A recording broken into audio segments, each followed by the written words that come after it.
Hello friends, welcome to GS education. My name is Geeta. आज हम discuss करेंगे EVS pedagogy और साथ में जो है उसके कुछ क्वेश्चंस को सॉल्व करेंगे, क्योंकि आप थ्योरी के साथ आपको पता होना चाहिए कि क्वेश्चंस आएंगे कैसे और किस तरीके से उसे अटैम्प्ट करना है। वही ट्रिक्स मैं जो है आप लोगों को बताऊंगी। जैसा कि आप सब लोग जानते हैं कि जो ईवीएस है हमारा वो कितने मार्क्स का है, 30 मार्क्स का। ठीक है, अब वो 30 मार्क्स में से आपका 15 मार्क्स जो है एनसीईआरटी के बुक से आता है और 15 मार्क्स जो है हमारा पैडागोजी का सेक्शन रहता है। तो मेरी पूरी कोशिश रहेगी कि आपको चीज़ें इस तरीके से समझाऊं कि 15 में से आपके 13-14 मार्क्स कहीं पर भी ना जाए। पूरी कोशिश रहेगी। अगर आपको कोई डाउट्स है कमेंट सेक्शन में ज़रूर पूछिएगा, मैं पूरी कोशिश करूंगी उसको क्लियर करने की। तो आप लोग जो है अच्छे से ध्यान से इस चीज़ को पढ़िएगा, तभी आप सॉल्व कर पाएंगे। और ट्रिक्स को समझिएगा, जो चीज़ मैं बताऊंगी उस ट्रिक्स को जानना बहुत ज़्यादा ज़रूरी है। ठीक है, लाइक शेयर सब्सक्राइब कर सकते हैं अगर पसंद आए, नहीं तो कोई बात नहीं। और क्योंकि आप कहीं से भी पढ़ें और इस बार का जो CTET का एग्ज़ाम है वो निकालना ज़रूरी है। तो अगर आपको पसंद आए तो कीजिएगा, नहीं तो कोई बात नहीं। ठीक है, चलिए स्टार्ट करते हैं। और हाँ, इसका जो PDF है मैं टेलीग्राम ग्रुप पे शेयर कर दूंगी, उसका लिंक जो है डिस्क्रिप्शन बॉक्स में दे दूंगी, तो वहाँ से जाके आप जो है ज्वाइन कर सकते हैं। तो अब हम जो स्टार्ट करते हैं, हमारा जो मेन टॉपिक है। आपको ये पता है कि जो हमारा पैडागोजी है उसमें 6 सामान्य विषयों का समावेश है। मतलब कि सबसे पहले बात की गई है एनसीएफ। अकॉर्डिंग टू एनसीएफ जो है 6 सामान्य विषयों का समावेश है पर्यावरण अध्ययन में। तो एनसीएफ क्या कहता है कि पर्यावरण अध्ययन विषय को बाल केंद्रित और एकीकृत करने के लिए लगभग 6 सामान्य विषयों का समावेश किया गया है। बाल केंद्रित मतलब हमारा चाइल्ड सेंटर्ड हो गया, चाइल्ड सेंटर्ड। ठीक है, चाइल्ड सेंटर्ड। और एकीकृत मतलब क्या हो गया, ये इंटीग्रेटेड। क्या हो गया, इंटीग्रेटेड। इंटीग्रेटेड। ठीक है, अब वो 6 विषय हैं कौन सा, वो आपको पता होना चाहिए। सबसे पहला जो है परिवार और मित्र, मतलब फैमिली एंड फ्रेंड्स, बहुत ज़्यादा हमारी लाइफ में ज़रूरी होते हैं। ठीक है, उसके बाद फैमिली फ्रेंड्स हो गए, तो उसके बाद हमें खाने को भी कुछ चाहिए, तो मतलब भोजन दूसरा सब्जेक्ट हो गया इसका। तो उसके बाद जब भोजन कर लिया तो हमें क्या करना है, हमें पानी चाहिए पीने को, तो तीसरा हमारा क्या हो गया, पानी। जब हमने ये हमारे पास परिवार है, भोजन है, हमने भोजन कर लिया, पानी पी लिया, तो हम थोड़ा सा आराम भी तो करते हैं, तो मतलब कि शेल्टर, आश्रय। और फिर उसके बाद हम शुरू करते हैं अपने आगे की जर्नी, मतलब ट्रैवल, यात्रा। और 6वां जो विषय है वो है हमारा चीज़ें जो हम बनाते हैं और करते हैं, things we make and do. तो ये जो 6 विषय हैं ये बहुत ही इंपॉर्टेंट है। कई बार जो है इनसे क्वेश्चंस बहुत बार आए हैं, कई बार क्या बहुत बार आते हैं। तो ये आपको 6 विषय जो है पता होना चाहिए कि एनसीएफ ने पर्यावरण अध्ययन में जो है बाल केंद्रित और एकीकृत करने के लिए इन 6 विषयों का जो है समावेश किया है, मतलब 6 विषयों को डाला है। ठीक है, आगे देखते हैं आगे क्या बोला गया है। पर्यावरण अध्ययन का क्षेत्र क्या है, स्कोप। ठीक है, तो अकॉर्डिंग टू एनसीएफ मतलब राष्ट्रीय पाठ्यचर्या की रूपरेखा के अकॉर्डिंग जो है बच्चों के स्कूली जीवन को बाहर के जीवन से जोड़ना। कहने का मतलब है कि बच्चे को आप जो कुछ भी पढ़ा रहे हैं, उनके जो भी स्कूल में चीज़ें बता रहे हैं, उनका वो जो है रिलेशन बाहर के जीवन से, मतलब वो रियल लाइफ से रिलेटेड होना चाहिए, ना कि बस बुकिंग नॉलेज उनको देना है। तो रियल लाइफ में क्या होता है, स्कूल में वो चीज़ें पढ़ाएं जो उनके रियल लाइफ में जो है काम आए। ठीक है, दूसरी बात बोल रहे हैं कि पर्यावरण अध्ययन का ध्येय मात्र ज्ञान का अर्जन करना नहीं है, बस नॉलेज लेना नहीं है, बल्कि इससे जुड़े सामाजिक, प्राकृतिक एवं सांस्कृतिक मुद्दों पर एक संपूर्ण रूप से समझ बनाते हुए आवश्यक कौशलों के विकास द्वारा पर्यावरण संबंधी समस्याओं का समाधान करना है। मतलब हमें सिर्फ पर्यावरण हम पढ़ रहे हैं तो बस नॉलेज लेना नहीं है, बल्कि पर्यावरण से रिलेटेड जो चीज़ें हैं उसको जो है समझना है, उनकी समस्या उसको इस तरीके से बच्चों को बताया जाए कि वो जो समस्याएं हैं उनका समाधान किया जा सके। ठीक है, पर्यावरण शब्द जो है फ्रांसीसी, ये पता होना चाहिए, फ्रांसीसी फ्रेंच शब्द इन्विरोनर से लिया गया है, जिसका अर्थ होता है पूरा परिवेश। तो ये पता होना चाहिए कि पर्यावरण शब्द जो है मतलब इन्वायरमेंटल स्टडी, ये इन्विरोनर से लिया गया है, ये एक फ्रेंच शब्द है, इसका अर्थ होता है पूरा परिवेश। मतलब हमारा जो है कहाँ पे हमारी अपब्रिंगिंग हो रही है, हमारे आसपास का वातावरण कैसा है, तो इसको बोला गया पूरा परिवेश। ठीक है, आगे देखते हैं। आगे देखिए एक क्वेश्चन आता है यहाँ पर कि ईवीएस का संक्षेपण अर्थ में प्रयुक्त होता है। ईवीएस का पूरा क्या है, तो हम सब जानते हैं इन्वायरमेंटल स्टडीज़। क्या होता है इन्वायरमेंटल स्टडीज़, इन्वायरमेंटल स्किल्स नहीं हो सकता, सोर्सेज नहीं हो सकता, साइंस नहीं, क्या है इन्वायरमेंटल स्टडीज़। तो हमारा ऑप्शन सी करेक्ट होना चाहिए, तो सभी को पता होगा। नेक्स्ट क्या है, ये क्वेश्चन ध्यान से देखिएगा। तो इसमें क्या है, निम्नलिखित में से कौन सा प्राथमिक स्तर पर पर्यावरण अध्ययन के शिक्षण का उद्देश्य नहीं है। पर्यावरण शिक्षण के अध्ययन का उद्देश्य नहीं है प्राथमिक स्तर पर, ठीक है। कक्ष में होने वाले अधिगम को विद्यालय के बाहर की दुनिया के साथ जोड़ना, क्या है ये, यहाँ पर होगा जोड़ना। तो यहाँ पे इस चीज़ को याद रखिएगा, प्राथमिक स्तर पर पर्यावरण अध्ययन शिक्षण का उद्देश्य नहीं है, नहीं को याद रखिएगा, जो नहीं है हमें वो ढूंढना है। तो मतलब पहले जो है उस चीज़ को पहले आप निकाल लीजिए। तो हम सबको पता है कक्ष में जो भी हमें लर्निंग करवाई जाती है उसको विद्यालय के बाहर की दुनिया के साथ जोड़ना है, तो मतलब ये करेक्ट है हमारा, ठीक है। ये है बच्चों को प्रश्न पूछने के लिए अवश्य अभिप्रेरित करना, ये भी कहीं ना कहीं बहुत अच्छी बात है कि हम बच्चे को अभिप्रेरित करें कि वो अपने क्वेश्चंस, अपने डाउट जो है क्लियर करें। शिक्षक कक्ष में कड़े अनुशासन, देखिए ये बहुत ही नेगेटिव वर्ड है, कड़े अनुशासन में बच्चे को रखना, बच्चे को मारना, बच्चे को डांटना, ये जो है पूरा गलत होता है, ठीक है। बच्चों को अपने निकटतम परिवेश से परिचय प्राप्त करने के लिए जो है अवश्य करना चाहिए, मतलब परिचय प्राप्त करने के लिए जो है उनको प्रेरित करना चाहिए, ठीक है।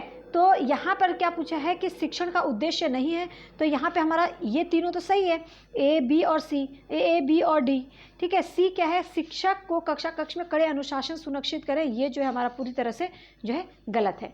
तो हमारा ऑप्शन जो है यहाँ पर सी करेक्ट होता है। नेक्स्ट क्वेश्चन देखते हैं। नेक्स्ट क्या बोला गया है पर्यावरण अध्ययन के बारे में, मतलब पेडागोजी में। तो आगे बोला जा रहा है कि इसके अंदर प्राथमिक स्तर पर पर्यावरण अध्ययन विषय जो है, प्राथमिक स्तर पर, एक मिनट पेन ले लेते हैं। तो प्राथमिक स्तर पर पर्यावरण अध्ययन विषय में, मतलब कक्षा 1 और 2 में जो है उससे संबंधित मुद्दों और चिंताओं को भाषा और गणित के माध्यम से दिया जाता है। मतलब कहने का अर्थ है कि जो प्राथमिक स्तर पर जो पर्यावरण अध्ययन है, ईवीएस जो पढ़ाई जाती है क्लास 1st और 2nd में, उसमें जो संबंधित मुद्दे हैं या कोई भी चिंता है तो उसको भाषा और गणित, मतलब लैंग्वेज और मैथ्स के द्वारा जो है उस चीज़ को बताया जाता है। तो इस चीज़ को याद रखिएगा, कई बार जो है क्वेश्चन इससे पूछा जा रहा है। कक्षा 3 मतलब 3 से 5 तक पर्यावरण अध्ययन विषय में एक विषय के रूप में विज्ञान, सामाजिक विज्ञान और पर्यावरण शिक्षा की अवधारणा और मुद्दों को एकीकृत किया जाता है। मतलब 3 से 5 तक जो है इसके अंदर क्या लिया जाता है, विज्ञान को, साइंस, सोशल साइंस और पर्यावरण शिक्षा, मतलब कि इन्वायरमेंटल एजुकेशन, इन तीनों चीज़ों को जो है शामिल किया गया 3rd से 5th क्लास में, ठीक है। इसमें हम जो है वनस्पति एवं जंतु के प्रकारों और उनकी सुरक्षा के बारे में अध्ययन करते हैं।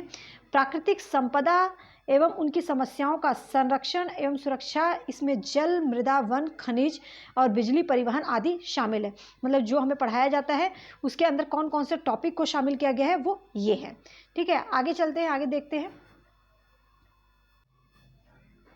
तो इससे रिलेटेड पहले इस क्वेश्चन को देख लीजिए, क्वेश्चन में क्या बोला गया है। तो इसमें कह रहे हैं कि सामाजिक विज्ञान, मतलब सामाजिक विज्ञान की बात की गई है, मतलब 3rd क्लास की बात की जा रही है, क्योंकि 3rd क्लास में सामाजिक विज्ञान और पर्यावरण शिक्षा शामिल किया जाता है। मतलब जो इन्वायरमेंटल स्टडी पढ़ाया जाता है उसमें इन सब चीज़ों का जो है समावेश होता है। तो सामाजिक विज्ञान के संदर्भ में पर्यावरण अध्ययन पढ़ने का निम्नलिखित में से कौन सा उद्देश्य नहीं है। फिर यहाँ पर आया उद्देश्य नहीं है, तो पहले वो छांट लीजिए जो उद्देश्य है, पर्यावरण अध्ययन का उद्देश्य है। तो इसमें शिक्षार्थियों को विद्यमान विचारों और अभ्यास पर प्रश्न करने के योग्य बनाना, बिल्कुल सही। इससे बच्चों को समाज के लिए जिम्मेदार सदस्य के रूप में बढ़ने के योग्य बनाना, इसे बच्चों की संस्कृति अभ्यासों में विविधता का सम्मान करने के योग्य बनाना, या इसे बच्चों को कुछ शब्दावली की सही परिभाषा याद करने के योग्य बनाना। तो यहाँ पर जो है पर्यावरण अध्ययन का जो मेन मोटिव है, जो उद्देश्य है, तो ये भी इसमें ये है कि विचार और अभ्यास पर प्रश्न करने के योग्य बच्चा को इस तरीके से बनाया जाए कि वो अपना जो है क्वेश्चंस पूछ सके, और दूसरा बच्चे को समाज के लिए एक जिम्मेदार सदस्य के रूप में आगे बढ़ने के योग्य बनाना, ये भी हमारा सही है, मतलब इसका उद्देश्य है। तीसरा, इसमें बच्चे की संस्कृति अभ्यासों और विविधता का सम्मान करने के योग्य बनाना, ये भी तीसरा भी हमारा इस जो है पर्यावरण अध्ययन का उद्देश्य है। मतलब ये तीनों पॉइंट तो सही है, लेकिन इसमें क्या बोल रहा है, उद्देश्य नहीं है, वो हमें छांटना है। तो यहाँ पर हमारा ऑप्शन डी जाता है। इसमें बच्चे को शब्दावली, देखो रटने की बात की जाए, कोई शब्दावली की बात, परिभाषा की बात, याद करने की अगर बोला जाए तो वो हमारा गलत होता है। याद करने कहीं पर भी आए तो वो जो है आंसर नहीं होगा, लेकिन यहाँ पे उद्देश्य नहीं है, इस चीज़ को भी याद रखिएगा कि क्या पूछा जा रहा है। तो यहाँ पे ये तीनों हमारा करेक्ट होगा और ये जो है गलत होगा, डी, ठीक है। नेक्स्ट चलते हैं, नेक्स्ट क्वेश्चन देखते हैं। नेक्स्ट हमारा आ गया, इसका थ्योरी देख लेते हैं कि देखिए क्या बोल रहा है, मानव पर्यावरण, एक मिनट, मानव पर्यावरण संबंधी पर्यावरण मुद्दों से संबंधित नीति एवं कानून का अध्ययन करते हैं। मतलब मानव पर्यावरण में जो है पर्यावरण अध्ययन में, उसमें हम जो पर्यावरण से संबंधित मुद्दे होते हैं और जो उसके लिए कानून बनाए गए हैं उनका हमें अध्ययन कराया जाता है, उसके बारे में बताया जाता है। क्योंकि ये हर बच्चे को पता होना चाहिए कि हमें अपने पर्यावरण की किस तरीके से रक्षा करनी है, उसकी सुरक्षा करनी है। पर्यावरण का क्षेत्र काफ़ी व्यापक है। मतलब पर्यावरण अध्ययन को एक तरह से 3 व्यापक नियमों के अनुसार संचालित किया जाता है। 3 व्यापक नियमों में जो है उसे बांट दिया गया है। सबसे पहला बोला जा रहा है कि पर्यावरण के बारे में सीखना, उसके बारे में जानना। दूसरा, पर्यावरण के लिए सीखना। पहले तो है पर्यावरण के बारे में सीखना, फिर पर्यावरण के लिए सीखना कि उसके लिए आप कुछ कर सके, समाधान ढूंढ सको। ठीक है, सबसे पहले पर्यावरण के बारे में सीखना, फिर पर्यावरण के लिए सीखना, फिर पर्यावरण के माध्यम से सीखना, फिर उसके बाद जो है हम अपने पर्यावरण के माध्यम से हमें क्या चीज़ें पता चलती है उसको जानना। तो ये 3 जो है चीज़ें आपको पता होना चाहिए। आगे देखते हैं। हाँ, नेक्स्ट बोला जा रहा है कि पर्यावरण जो है, पर्यावरण अध्ययन का जो क्षेत्र है, सिर्फ बच्चों को अपने पर्यावरण की खोज करके समझना नहीं है। बच्चे जो है अपने पर्यावरण में खोज करके, मतलब जो है सर्च करके ही समझना नहीं है, बल्कि पर्यावरण की गुणवत्ता बढ़ाने के लिए सकारात्मक एवं अनुकूल क्रियाओं की शुरुआत करना है। मतलब उसके लिए बस समझना नहीं है, उसके लिए उसमें काम भी करना है। आपको पर्यावरण के बारे में जानकर उसके पॉजिटिव तरीके से जो है लेना है, और उसको उसके लिए जो है उसकी सुरक्षा कैसे की जाए, और आप अपने पर्यावरण जो इन्वायरमेंट है उसकी रक्षा कैसे कर सकते हैं, इसके बारे में जो है इस बच्चों को बताया जाए कि उसकी शुरुआत कैसे करें। वो संरक्षण की नीतियों को बढ़ावा देना, संरक्षण की नीतियों को बढ़ावा देना, पर्यावरण को बढ़ावा देने वाले स्वभाव और आदतों को अपनाना। बच्चों में जो है इस तरीके से पर्यावरण के बारे में चीज़ों को बताया जाए कि उनके नीतियों को बढ़ावा दिया जाए, कि वो जो है बच्चे के अंदर, उनके स्वभाव में वो आदत जो है आ जाए, उनको वो आदत उनके अंदर विकसित करना है। ठीक है, तो आगे चलते हैं। देखिए इससे रिलेटेड क्वेश्चन आप कुछ देख लीजिए, अपने आप समझ में आ जाएगा।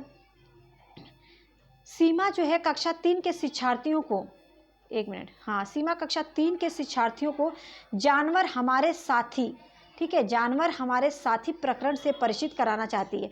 अब प्रकरण को और अधिक रोचक तरीके से प्रस्तुत करने के लिए निम्नलिखित में से कौन सी युक्ति सर्वाधिक उपयुक्त होगी। कक्षा 3 के विद्यार्थी, तो उनको अपने जानवर के बारे में बताने के लिए उसे इस तरीके से बताना है कि जिससे बच्चे पूरा इंटरेस्ट लें। तो इसमें से कौन सा ऑप्शन सही होगा। विभिन्न जानवरों के चित्र को सैमपट पर बनाना, क्या सही है। आगे देखते हैं। विभिन्न जानवरों के चित्रों को प्रदर्शित करने वाले चार्ट का उपयोग करना, या जानवरों तथा उनकी उपयोगिता पर आधारित फिल्म प्रदर्शित करना। डी है शिक्षार्थियों को पाठ्य पुस्तक में जानवर के दिए गए चित्रों को देखने के लिए कहना। देखने के लिए कहना ये कोई बहुत बड़ी बात नहीं है, ऐसे ज़रूरी मतलब सही नहीं है। ये प्रदर्शित करना, सैमपट पर बनाना, सबसे ज़्यादा बेस्ट ऑप्शन जो जाता है कि जानवर को उनकी उपयोगिता पर आधारित फिल्म प्रदर्शित करना। ये कहीं ना कहीं इंटरेस्टिंग भी होगा और बच्चे उसको देखेंगे भी। तो हमारा ऑप्शन जो है सी, यहाँ पे इन चारों में से जो है सी हमारा बहुत ही करेक्ट आंसर जा रहा है। ठीक है, नेक्स्ट क्वेश्चन देखते हैं। नेक्स्ट क्या बोल रहा है। अब यहाँ पे बोल रहा है कि एनसीईआरटी की पाठ्य पुस्तक में पर्यावरण अध्ययन को, जो एनसीईआरटी की पाठ्य पुस्तक है, मतलब जो बुक है, उसमें पर्यावरण अध्ययन को उच्च प्राथमिकता का स्थान दिया गया है। ठीक है, विषय की आधारभूत संकल्पनाओं की व्याख्या करने के लिए, देखो व्याख्या करने की बात आएगी वहीं पर गलत कर देना इसे। चिंतन और विस्मय के लिए शिक्षार्थियों को अवसर उपलब्ध कराने के लिए, तकनीकी शब्दावली की सटीक परिभाषाएं उपलब्ध कराने के लिए, परिभाषा की बात आ गई तो ये भी हमारा गलत हो गया। अधिक संख्या में अभ्यास प्रश्नों को शामिल करने के लिए, अभ्यास प्रश्न की बात आ गई उसको शामिल, तो ये तीनों ही नेगेटिव जाता है। हमारा बी जो है करेक्ट है, चिंतन और विस्मय के लिए शिक्षार्थियों, क्योंकि जहाँ पे बच्चा इन्वॉल्व है मतलब वो आंसर हमारा करेक्ट होगा। चाइल्ड सेंटर्ड की बात की जाती है, तो याद रखिएगा शिक्षार्थियों को अवसर उपलब्ध कराना एक पॉजिटिव चीज़ है, तो यहाँ पर हमारा जो है ऑप्शन बी करेक्ट होगा। नेक्स्ट क्वेश्चन देखते हैं। नेक्स्ट क्या बोला जा रहा है, तो अब यहाँ पे आ रहा है पर्यावरण अध्ययन का महत्व क्या है। पर्यावरण अध्ययन के महत्व की अगर बात करें तो इसमें क्या बताया गया है, यह सिर्फ कक्षाओं में रट्टा मार कर पढ़ने के लिए होता है, बल्कि पर्यावरण के साथ जुड़ाव और अनुभव से होता है। कहने का अर्थ है कि कि यह सिर्फ कक्षाओं में रट्टा मार कर पढ़ने से नहीं होता। मतलब जो भी हमें पर्यावरण अध्ययन का सबसे मेन मोटिव जो होता है, मतलब बहुत ही अच्छी बात बोली कि सिर्फ रट्टा मारना ही सही नहीं है, बल्कि उसके साथ बच्चों का जुड़ाव और अनुभव से होता है। बच्चों को वास्तविक संसार, मतलब जो रियल लाइफ है उससे, रियल लाइफ में जो वो रहते हैं उससे परिचित कराया जाए। यहाँ पे बहुत ही, ये भी लाइन बहुत इंपॉर्टेंट है कि बच्चों को वास्तविक जीवन से परिचित कराया जाए। पर्यावरण अध्ययन की जो परिस्थितियाँ हैं तथा अनुभव उन्हें अपने प्राकृतिक एवं मानव निर्मित प्रतिदेश की छानबीन करने के उद्देश्य से जुड़ने में उनकी सहायता करना बच्चों को। ठीक है, कि पर्यावरण की जो भी परिस्थितियां हैं और जो उनका अनुभव है उनसे प्राकृतिक एवं मानव निर्मित प्रतिदेश की छानबीन करने के लिए, मतलब उसके बारे में जानने के लिए जो है उससे जुड़े, और इसके लिए बच्चों की सहायता करना है कि वो अपने इन्वायरमेंट से किस तरीके से जुड़े। ठीक है, रट्टा मार की बात आई तो वो गलत हो जाता है। ठीक है, मेन है कि रियल लाइफ से जुड़ना और अपने पर्यावरण के बारे में जानना, ताकि उस पर्यावरण से संबंधित कोई भी समस्या है उसका समाधान वो कर सके। आगे देखते हैं, इससे रिलेटेड क्वेश्चन में क्या है, जीव जंतुओं, मतलब कि, एक मिनट पेन ले लेते हैं।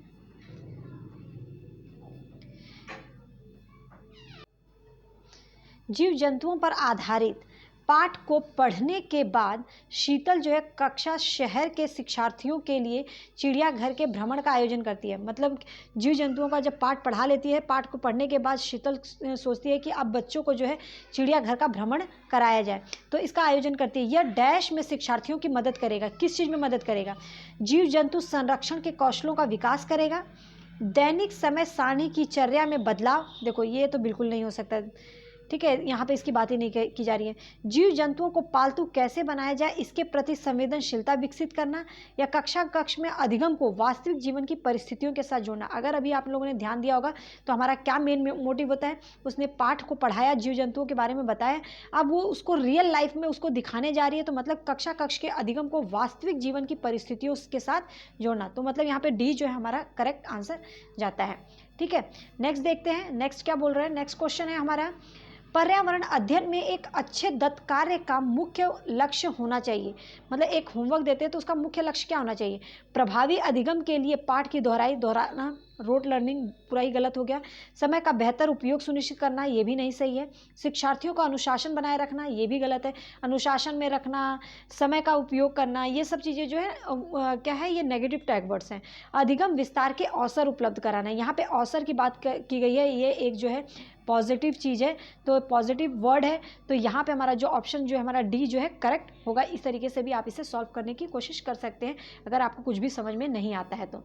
ठीक है, आगे देखते हैं। आगे क्या होता है, यहाँ पे बताया गया है करके सीखना। पर्यावरण अध्ययन में मतलब एनसीएफ के अकॉर्डिंग जो बोला गया है लर्निंग बाय डूइंग, मतलब करके सीखने पर जोर दिया जाता है। तो पर्यावरण अध्ययन का मुख्य लक्ष्य जो है बच्चों को इस योग्य बनाना ताकि वह पर्यावरण से संबंधित सभी मुद्दों को जानने, समझने और उससे संबंधित समस्याओं को हल करने में सक्षम। मतलब बताया था ना, पर्यावरण के बारे में पहले तो उनको जानना, फिर उसके लिए मतलब जानना, फिर उससे उसको किस तरीके से उसका इस्तेमाल करना है, उसके किस तरीके से उसकी रक्षा करनी है, उसको समझना। तो ये बच्चों को जो है जानने, समझने और उससे संबंधित समस्याओं को हल करने के सक्षम हो सके, इसलिए पर्यावरण को जो है बच्चों को बताना है। ठीक है, पर्यावरण अध्ययन के बारे में बताना है। पर्यावरण अध्ययन शिक्षण अधिगम प्रक्रिया को सरल और सुविधाजनक बनाने में सहायक होता है। मतलब कि जो हमारा पर्यावरण ईवीएस की जो ईवीएस हमें पढ़ाया जाता है, बच्चों को पढ़ाया जाता है, वो प्रक्रिया को जो है सरल और सुविधाजनक बनाने में सहायक होता है, क्योंकि ये हमें क्या करता है, करके सीखने पर बल देता है। तो अब इससे रिलेटेड कुछ क्वेश्चंस को देखिएगा तब समझ में आएगा। पर्यावरण अध्ययन जो है, एक मिनट, पर्यावरण अध्ययन की पाठ्य पुस्तकों में विभिन्न प्रकरणों में से एक खंड है करके देखो को शामिल किया गया। इसका उद्देश्य क्या है? प्रत्यक्ष हस्त पर अनुभव उपलब्ध कराना, बिल्कुल सही बात हो सकती है। परीक्षा में निष्पादन, परीक्षा की बात आ गई, गलत। वैज्ञानिक शब्दावली, ये भी गलत। घर में शिक्षार्थियों को व्यस्त रखना, ये भी गलत। मतलब यहाँ पर हमारा ऑप्शन एक जो है करेक्ट होता है। हमें ये हमारा मोटिव नहीं होता कि बच्चों को परीक्षा में बस उनके अच्छे मार्क्स आएँ या शब्दावली को रटाना या घर में जो है व्यस्त रखने के लिए उन्हें होमवर्क देना, ये तीनों ही चीज़ गलत है। प्रत्यक्ष हस्त मतलब कि रियल चीज़ जो है उनको अनुभव हो सके, इसलिए उनको पढ़ाना है। ठीक है, नेक्स्ट देखते हैं, नेक्स्ट क्या बोला गया है। तो तो नेक्स्ट कहा जा रहा है कि बिना बोझ के अधिगम, मतलब पाठ्यक्रम के बोझ को घटाने का काम करता है। एनसीएफ जो है बोलता है कि बच्चों को इस तरीके से पढ़ाया जाए कि उनका बोझ कम हो सके। ठीक है, पाठ्यक्रम के बोझ को घटाने का काम करता है पर्यावरण अध्ययन। इसके अध्ययन से बच्चे गहनता से सोचते और सीखते हैं और अनुभव का विश्लेषण करते हैं, क्योंकि उसमें जो है बच्चों को रियल लाइफ से जोड़कर चीज़ों को बताया जाता है। अपने शुरुआती वर्षों में बच्चे ऐसे अनुभव उन्हें बड़े होकर लोकतांत्रिक देश के अच्छे नागरिक बनने में सहायता करता है, क्योंकि बच्चे जब पर्यावरण का अध्ययन करते हैं उसके बाद जो है उसको उसके अंदर जो भी खामियां हैं, मतलब जो भी चीज़ें उससे संबंधित जो प्रॉब्लम्स हैं उसको कैसे सॉल्व किया जाए, ये उनको जो है समझ में आने लगता है। तो ये एक लोकतांत्रिक देश के अच्छे नागरिक बनने में भी सहायता करता है। तो ये था जो है आज का पैडागॉजी का सेक्शन, और मैं उम्मीद करती हूँ कि ये चीज़ें आपको अच्छे से क्लियर हो गई होंगी। इससे रिलेटेड अब आगे भी, ये पार्ट 1 है, अब इससे पार्ट 2 में जब हम जाएंगे तो उससे भी रिलेटेड क्वेश्चंस कराऊंगी। इस तरीके से जो है हमारी पूरी कोशिश रहेगी कि आप 13-14 मार्क्स बहुत ही ईजिली लेकर आ सके। अगर पसंद आए तो please hit like button, and ऐसे ही हम प्रैक्टिस करते रहेंगे, डोंट वरी। ज़्यादा से ज़्यादा प्रैक्टिस कीजिए ताकि कहीं पर भी कोई भी मार्क्स रह ना सके। सबसे ज़्यादा ज़रूरी है कि इस क्वेश्चन को सॉल्व कैसे करना है ये जानना। ठीक है, तो चलिए चलते हैं, और इस चीज़ को अच्छे से इसके नोट्स बना लीजिएगा, और इससे सबसे ज़्यादा ज़रूरी है प्रैक्टिस करना। तो क्वेश्चंस उठाइए और प्रैक्टिस करना स्टार्ट कर दीजिए। All the best.